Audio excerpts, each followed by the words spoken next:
Qorningizni ochsangiz zo'r bo'lasiz, u yoq bu yoq deb menga yopishib yuborishdi. To'y bo'lish kerak, ozishim kerak, o'zgarishim kerak deb qiziqdim. Chokim ochilgandan keyin menda xotir bo'ldi. Bu nekroz terini chirishi ekan. Hozir sizlarda birinchi marta so'raganingiz uchun buni gapiryapman. Kuni kecha ijtimoiy tarmoq xalqimiz orasida ko'kosh taxallusi bilan tanilgan blogerning operatsiyasi bilan bog'liq videolarga to'ldi va bu keskin muhokamalarga sabab bo'lyapti. Menda nekroz bo'lib qolgan, operatsiyani ertasi kuni qora o'sha dog'ni ko'rdim. Jarrohlik amaliyoti poytaxtimizning Chilonzor tumanidagi aynan mana shu xususiy klinikada o'tkazilgan. Biz hozir bemor blogerning oldiga keldik, u bilan suhbatlashamiz.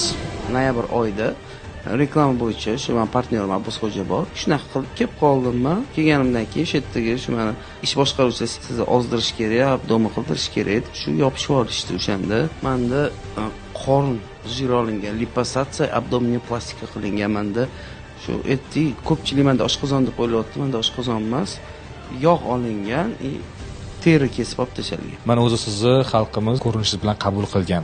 Bu jarrohlik amaliyotiga nima uchun ehtiyoj sezdingiz? Qorningizni ochsangiz zo'r bo'lasiz, u yoq bu yoq deb menga yopishib yuborishdi. Men bu klinikadan $1 ham olmaganman. To'y bo'lish kerak, ozishim kerak, o'zgarishim kerak deb qiziqdim.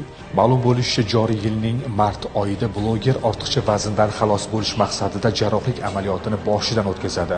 Kuni kecha ijtimoiy tarmoqlarda esa blogerning operatsiya qilingan tana qismi tuzalmayotgani to'g'risida bahsli videolar tarqaldi. Operatsiyadan keyin bir 4-5 kunlardan keyin o'zimni yaxshi his qilishni boshladim. Hammasi yaxshi edi. Post operatsiya ikkinchi kunida men qornimda aniq ko'rdim, chiziqcha qora. Buni menga gematoma, bu qon talashib qolgan, so'rilib yovib ketadi deb aytishdi. Kundan kunga bu kichkina narsa katta bo'lib ketaverdi.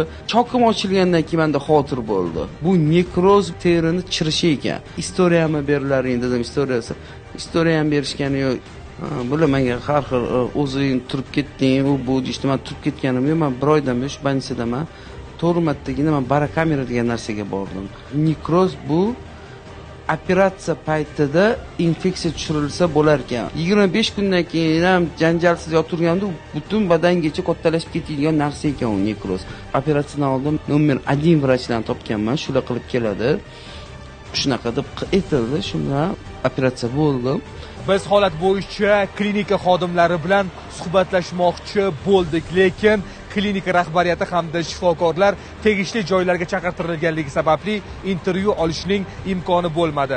Shuningdek, klinika ma'muriyati 3-4 kundan so'ng bizga holat bo'yicha intervyu bera olishlarini ma'lum qilishdi. Qildirmayman yo Xalipamdan qo'rqib qoldim desam ham 3 oy davomida tinishmadi meni. Bu yoqqa chaqirib, "Yo'q" desam ham, daxlimtigini ham qildirganman. Bu yoqni ham liposatsiya qilishgan. Gapirayotganimda bilmayman, sezishdimi yo'qmi, og'zim qiyshayib qolgan. Qorinda hammani qilib e'tiborim, fikrim, bu narsani umuman gapirib chiqqan joyim ham yo'q edi. Mana hozir sizlarda birinchi marta so'raganingiz uchun buni gapiryapman. Kecha 102 qilganman. Shu klinikani eng kerakli joylar tekshirishini, yopishini xohlayman men bu klinikani umuman. Klinikani mana shu holga olib kelganlar meni davolab, mana oyoqqa qo'yishini bular imенно shu klinikadan men talab qilaman. Shu narsaga menga yordam berib, chora ko'rish, qonuniy chora ko'rishligini men shu narsani xohlayman. Mana ko'plab fuqarolarimiz bugun ortiqcha vazndan xalos bo'lish maqsadida operatsiya qildirishmoqchi bo'lishadi. Ularga nima degan bo'lardingiz? Hech qachon bu fikrga bormaylar. Xalq uchun mana men ikkinchi dars tabiiy, undan ko'ra dieta bilan olish kerak ekan. Sog'ayib keting. Biz shu voqea rivojini kuzatib boramiz. Rahmat. Sog' bo'linglar, sizlarga ham e'tiboringiz uchun sizlarga ham rahmat. Biz bemorni tezda sog'ayib ketishini tilaymiz. Millar voqealar rivojini kuzatib boradi.